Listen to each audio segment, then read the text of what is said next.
평안하십니까? 2022년 10월 4일 말씀 묵상 기도와 함께 시작하겠습니다. 우리 함께 기도합니다. 사랑과 은혜가 풍성하신 하나님 아버지, 오늘도 하나님께서 우리와 동행하시고 우리를 통해서 일하시고 또 우리 삶 가운데 필요한 만나와 또 아침 이슬로 우리들을 먹이시고 마시게 하실 줄을 믿습니다. 주의 은혜 가운데 거하게 하시고 더욱 하나님을 의지하며 살아가는 오늘 하루가 되게 하여 주옵소서. 이 시간 말씀 듣고 묵상하고 또 그 말씀 의지하여 기도합니다. 성령 하나님을 통하여서 우리에게 은혜 베풀어 주옵소서. 주 예수 그리스도의 이름으로 기도하옵나이다. 아멘.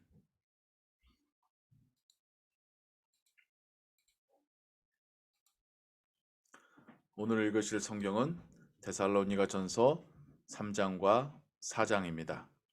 이 시간에는 데살로니가전서 4장 13절에서 18절까지의 말씀을 같이 읽겠습니다. 형제들아, 자는 자들에 관하여는 너희가 알지 못함을 우리가 원하지 아니하노니 이는 소망 없는 다른 이와 같이 슬퍼하지 않게 하려 함이라. 우리가 예수께서 죽으셨다가 다시 살아나심을 믿을진대 이와 같이 예수 안에서 자는 자들도 하나님이 그와 함께 데리고 오시리라. 우리가 주의 말씀으로 너희에게 이것을 말하노니 주께서 강림하실 때까지 우리 살아남아 있는 자도 자는 자보다 결코 앞서지 못하리라. 주께서 호령과 천사장의 소리와 하나님의 나팔 소리로 친히 하늘로부터 강림하시리니 그리스도 안에서 죽은 자들이 먼저 일어나고 그 후에 우리 살아남은 자들도 그들과 함께 구름 속으로 끌어올려 공중에서 주를 영접하게 하시리니 그리하여 우리가 항상 주와 함께 있으리라. 그러므로 이러한 말로 서로 위로하라. 이것은 하나님의 말씀입니다. 아멘.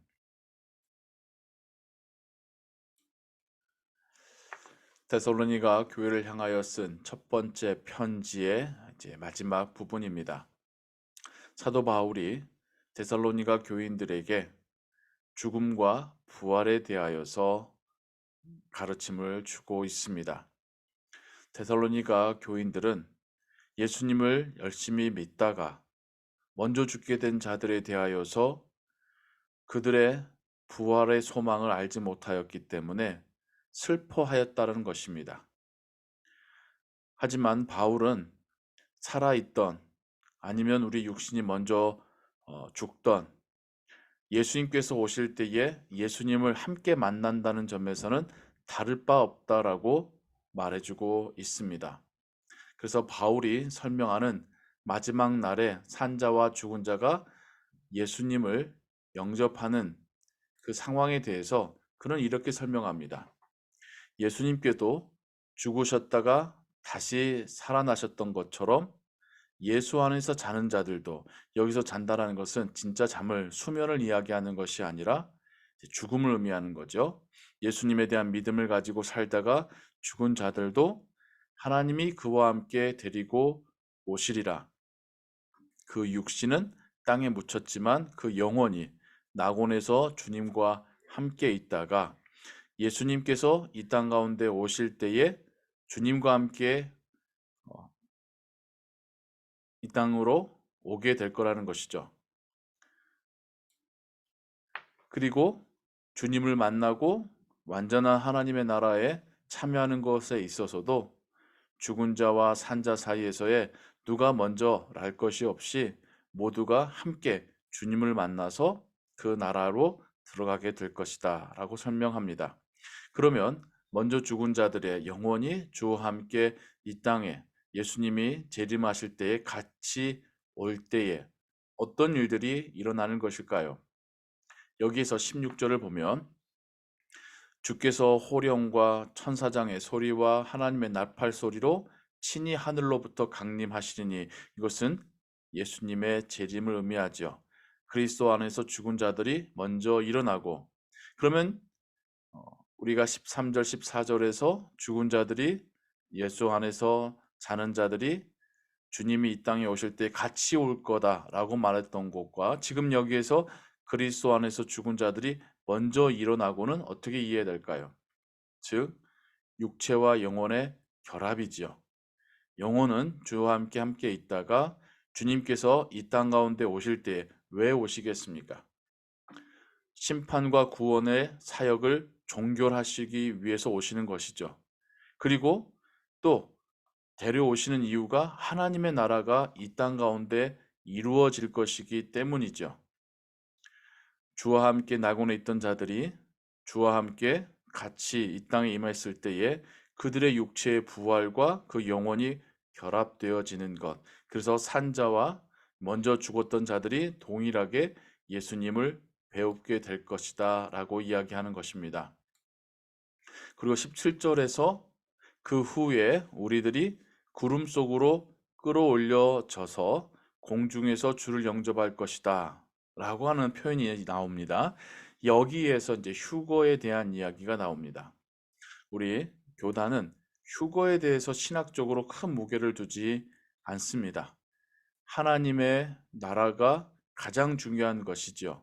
예수님께서 재림하실 때에 그 하나님의 나라가 이루어지는 것이죠. 구름 속으로 공중으로 올려진다라고 하는 표현은 성경 가운데 여기밖에 없습니다. 그러면 이것은 어떻게 이해해야 될까요?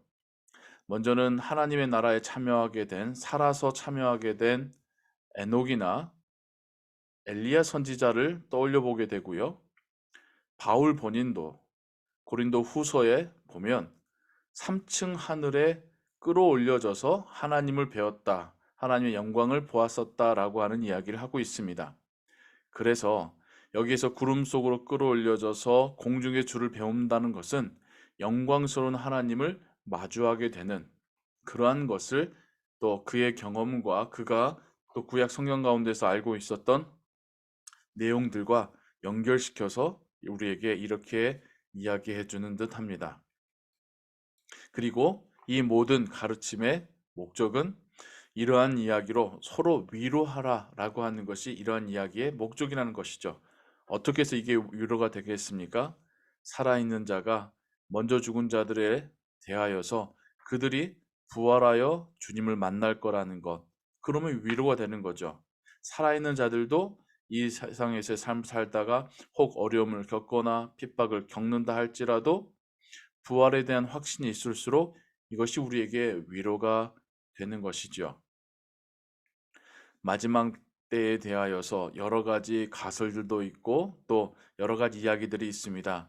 그러나 분명한 것은 마지막 때에 주님은 분명히 이 땅 가운데 임하신다는 것이고 주님 임하실 때에 살아있는 자들뿐만 아니라 죽었던 자들도 부활해서 주의 앞에 서게 될 것이고 함께 하나님의 나라에 참여하게 될 거라는 것. 이것은 성경이 공통적으로 이야기하고 있는 바입니다. 이것이 또한 우리의 믿음의 고백이고요. 그 마지막 때에 어떤 순서가 올 것인지 이러한 논의가 오히려 우리로 하여금 또 혼란스럽게 할 수도 있습니다. 가장 중요한 주 예수의 재림과 우리의 부활과 하나님 나라의 어떤 입성, 이 세 가지에 대해서 우리가 믿고 또 이것으로 인하여서 위로와 받고 소망을 갖고 우리가 사랑했었던 이들이 먼저 그리스도 안에서 자게 되었다 할지라도 다시 만날 것을 믿고 바라는 그런 위로가 우리에게 동일하게 임하기를 소원합니다.